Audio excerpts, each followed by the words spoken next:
Assalamualaikum warahmatullahi wabarakatuh. Selamat siang dan salam sejahtera untuk kita semua. Yang terhormat Bapak Fatahillah, Sarjana Hukum Magister Pendidikan, serta teman-teman yang saya banggakan. Perkenalkan, saya Firna Firanda dengan NIM 062 dari kelompok 10. Pada kesempatan ini, kami akan mempresentasikan proposal pengembangan media pembelajaran Smartbox terhadap pemahaman materi mengenal Pancasila pada siswa sekolah dasar. Presentasi akan disampaikan dalam beberapa bagian yang nantinya akan disampaikan oleh rekan-rekan saya, yaitu Naila Cahaya Putri, Ummu Hanifah, dan Etika Angeli Wijaya. Untuk pembahasan pertama akan dibahas oleh saya sendiri. Yang pertama adalah latar belakang. Nah, teman-teman, mengapa kita memilih topik ini? Nah, jadi idealnya pembelajaran Pancasila di SD itu dilakukan secara aktif, kreatif, dan menyenangkan. Tujuannya agar siswa tidak hanya hafal, tapi benar-benar paham makna Pancasila dalam kehidupan sehari-hari. Nah, namun pada kenyataan di lapangan masih banyak guru yang mengajar dengan metode ceramah dan media yang dipakai kurang menarik. Kebanyakan cuma papan tulis atau buku teks saja. Akibatnya siswa cenderung pasif, bosan, dan lebih banyak menghafal tanpa mengerti maknanya. Nah, dampaknya kemampuan pemahaman siswa menjadi rendah, padahal anak SD itu suka belajar sambil bermain dan butuh benda yang konkret. Nah, dari situlah kami terdorong untuk mencari solusi. Nah, jadi kan latar belakang yang sudah saya sebutkan tadi, kami merangkum masalah-masalahnya, yaitu yang pertama, pemahaman siswa rendah. Mereka ini cenderung cuma menghafal, tidak bisa menjelaskan makna Pancasila dengan bahasanya sendiri. Lalu yang kedua, guru masih dominan ceramah, kurang melibatkan siswa secara aktif. Yang ketiga, media yang terbatas dan kurang inovatif. Jadi belum ada media yang menarik berbasis permainan. Yang keempat, karakteristik siswa SD yang konkret dan senang bermain tidak terfasilitasi. Dan yang kelima, belum ada pengembangan media Smartbox khusus untuk materi Pancasila. Yang keenam, motivasi belajar siswa rendah karena pembelajarannya membosankan. Jadi, pada intinya pembelajaran Pancasila ini kurang interaktif dan siswa jadi cepat bosan dan sulit memahami maknanya. Selanjutnya ada pembatasan masalah.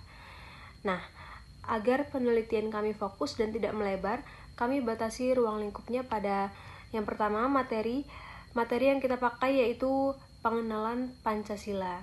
Jadi di dalamnya ada sila-sila Pancasila dan contoh penerapannya di kelas 3 SD. Media yang kami pakai. Nah, agar penelitian kami fokus dan tidak melebar kemana-mana, kami batasi ruang lingkupnya, yaitu materinya kami menggunakan materi pengenalan Pancasila yang isinya sila-sila Pancasila dan contoh penerapannya di kelas 3 SD. Lalu media yang kami kembangkan yaitu Smartbox, sebuah kotak interaktif berisi kartu, gambar, pertanyaan, dan permainan sederhana. Lalu kemampuan yang diukur yaitu pemahaman siswa. Nah, indikatornya seperti mampu menjelaskan, memberi contoh, dan menyimpulkan.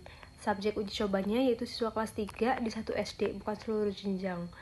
Dan model pengembangannya kami menggunakan model ADI, yaitu Analysis, Design, Development, Implementation, dan Evaluation, dan tidak menggunakan model lain.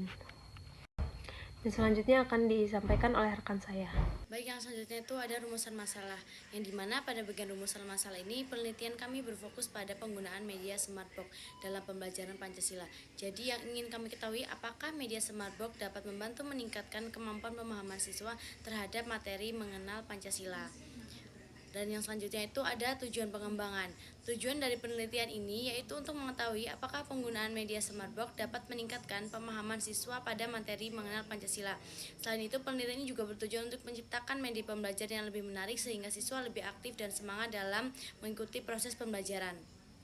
Yang selanjutnya itu ada manfaat pengembangan. Yang pertama ada manfaat teoritis. Secara teoritis, penelitian ini diharapkan dapat memberikan kontribusi dalam pengembangan media pembelajaran di sekolah.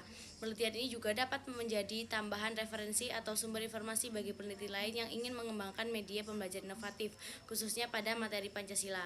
Dan yang kedua itu ada manfaat praktis. Yang pertama bagi siswa, di mana bagi siswa media Smartbox diharapkan dapat membantu mereka memahami materi Pancasila dengan lebih mudah karena pembelajaran dibuat lebih menarik dan menyenangkan. Dan yang kedua itu ada bagi guru. Bagi guru, Smartbox dapat menjadi alternatif media pembelajaran yang kreatif dan inovatif. Media ini membantu guru dalam menyampaikan materi agar tidak monoton dan membuat suasana kelas menjadi lebih interaktif. Dengan begitu, guru lebih mudah menarik perhatian siswa selama proses pembelajaran. Dan yang ketiga itu ada bagi sekolah. Bagi sekolah, manfaatnya yaitu untuk mengembangkan media Smartbox diharapkan dapat membantu meningkatkan kualitas pembelajaran di kelas. Selain itu, media juga dapat menjadi salah satu sumber belajar tambahan yang dapat digunakan dalam kegiatan pembelajaran. Dan yang terakhir itu bagi peneliti. Penelitian ini dapat menambah wawasan dan pengalaman dalam mengembangkan pembelajaran yang inovatif. Penelitian yang menjadi kesempatan ini menerapkan ilmu yang dipelajari selama perkuliahan di dalam praktik nyata di sekolah. Klasifikasi produk yang dikembangkan. Produk yang kami kembangkan adalah media pembelajaran Smartbox. Media ini dirancang untuk membantu meningkatkan pemahaman siswa terhadap materi mengenal Pancasila dengan cara yang lebih menarik dan interaktif. Secara fisik, Smartbox berbentuk kotak yang dibuat dari bahan aman seperti kardus tebal dan dihiasi dengan warna yang menarik agar siswa lebih tertarik untuk belajar. Di dalam Smartbox terdapat beberapa komponen seperti kartu materi, kartu soal, gambar ilustrasi, dan permainan edukatif yang berkaitan dengan sila-sila Pancasila beserta maknanya. Materi yang dimuat di dalam media ini meliputi pengenalan sila-sila Pancasila, lambang setiap sila, serta contoh penerapan nilai-nilai Pancasila dalam kehidupan sehari-hari.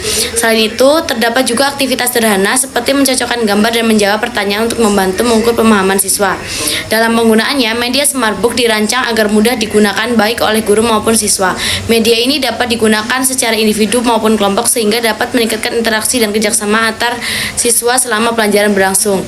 Dengan adanya Smartbox diharapkan proses pembelajaran menjadi lebih menyenangkan, tidak membosankan, dan dapat membantu siswa untuk lebih bisa memahami materi tentang Pancasila dengan baik. Baik, pada slide selanjutnya saya akan menjelaskan bab 2 terkait tentang kajian teori. Yang pertama yaitu pemahaman. Pemahaman menurut Bloom tahun 1956 adalah kemampuan seseorang dalam menangkap makna serta menjelaskan kembali menggunakan bahasa sendiri. Jadi siswa tidak hanya menghafal materi, tetapi benar-benar memahami isi dan maknanya. Dalam pembelajaran, pemahaman bukan sekedar mengingat informasi, siswa juga harus mampu menginterpretasikan materi dan mengaitkannya dengan kehidupan sehari-hari. Misalnya, pada materi Pancasila, siswa tidak hanya hafal bunyi sila, tetapi juga memahami penerapannya dalam sikap dan perilaku sehari-hari. Adapun indikator pemahaman meliputi kemampuan menjelaskan, menafsirkan, memberikan contoh, dan menyimpulkan suatu materi. Dan terdapat beberapa faktor yang mempengaruhi pemahaman siswa, seperti metode mengajar guru, media pembelajaran yang digunakan, motivasi belajar siswa, serta lingkungan belajar. Lalu yang kedua yaitu media pembelajaran dan Smartbox. Pada slide kedua ini, kami menjelaskan tentang media pembelajaran dan media Smartbox, di mana media pembelajaran merupakan alat perantara untuk menyampaikan pesan dari guru pada siswa. Menurut Hasan dan kawan-kawan, tahun 2021, media pembelajaran membantu proses penyampaian materi agar lebih mudah dipahami. Fungsi media pembelajaran yaitu menarik perhatian siswa, memperjelas materi, dan menciptakan interaksi dua arah antara guru dan siswa, sehingga pembelajaran menjadi lebih aktif. Salah satu media yang kami gunakan adalah Smartbox, merupakan media inovatif berbasis permainan yang dikembangkan untuk membuat pembelajaran lebih menarik dan menyenangkan. Media ini dapat meningkatkan kemampuan kognitif, motivasi belajar, serta daya ingat siswa. Selain itu, Smartbox dibuat dari bahan sederhana seperti kardus daur ulang yang berisi kartu, gambar, maupun soal pembelajaran. Melalui media ini, siswa dapat belajar sambil bermain sehingga pembelajaran tidak monoton dan lebih mudah dipahami. Lalu pada slide selanjutnya, di sini menjelaskan materi Pancasila di sekolah dasar. Pada slide ini kami membahas materi Pancasila di sekolah dasar. Pancasila merupakan dasar negara, ideologi bangsa, dan pandangan hidup masyarakat Indonesia. Oleh karena itu, nilai-nilai Pancasila perlu ditanamkan sejak sekolah dasar. Materi Pancasila di SD tidak hanya berfokus pada hafalan sila, tetapi juga pemahaman dan penerapan dalam kehidupan sehari-hari, seperti sikap toleransi, gotong royong, disiplin, dan menghargai sesama. Namun, dalam pembelajaran masih terdapat kendala, yaitu banyak siswa yang hanya menghafal sila-sila Pancasila tanpa memahami makna dan penerapannya dalam kehidupan nyata. Karena itu diperlukan pembelajaran yang inovatif dan menarik, salah satunya melalui penggunaan media Smartbox agar siswa lebih aktif, mudah memahami materi, serta mampu menerapkan nilai-nilai Pancasila dalam kehidupan sehari-hari. Yang selanjutnya adalah penelitian relevan dan kerangka berpikir. Berdasarkan penelitian Sumiati dan rekan-rekan tahun 2025, Smartbox berpengaruh signifikan terhadap hasil belajar siswa. Selain itu, penelitian Umami dan rekan-rekan tahun 2025 menunjukkan bahwa media Smartbox mampu meningkatkan pemahaman dan toleransi siswa. Kemudian penelitian Saluni dan rekan-rekan tahun 2025 juga menyatakan bahwa Smartbox sangat layak digunakan dengan presentase 93,33% dan praktis digunakan dengan presentase 100%. Selanjutnya pada bagian kerangka berpikir, masalah yang ditemukan yaitu rendahnya pemahaman siswa dan pembelajaran yang masih monoton. Oleh karena itu, solusi yang diberikan adalah penggunaan Smartbox sebagai media belajar sambil bermain agar siswa lebih aktif dalam pembelajaran. Dengan penggunaan media tersebut diharapkan pemahaman siswa itu dapat lebih meningkat. Lalu selanjutnya ada metode penelitian model ID. Jenis penelitian yang digunakan yaitu R&D. Penelitian ini bertujuan untuk mengembangkan media pembelajaran Smartbox. Model pengembangan yang digunakan adalah model ID yang terdiri dari 5 tahapan. Tahap yang pertama yaitu analisis kebutuhan dan masalah pembelajaran. Tahap kedua yaitu desain, yaitu perancangan media dan instrumen penilaian. Tahap ketiga yaitu development, yaitu proses pembuatan media dan validasi ahli. Lalu tahap keempat yaitu implementation, yaitu uji coba media di kelas. Dan tahap yang terakhir adalah evaluation atau evaluasi hasil dari revisi media. Lalu selanjutnya ada prosedur dan desain uji coba. Prosedur penelitian dilakukan sesuai tahapan model ID, yaitu analisis, perancangan, pengembangan dan implementasi, serta evaluasi. Selanjutnya pada desain uji coba, tahap pertama dilakukan uji coba terbatas kepada 5-10 siswa untuk revisi awal media. Setelah itu dilakukan uji coba lapangan pada satu kelas yang terdiri dari 20-30 siswa menggunakan pretest dan posttest untuk melihat peningkatan hasil belajar siswa. Subjek penelitian adalah siswa kelas 3 SD, kemudian teknik pengumpulan data dilakukan melalui observasi, tes pretest dan posttest, angket, serta wawancara.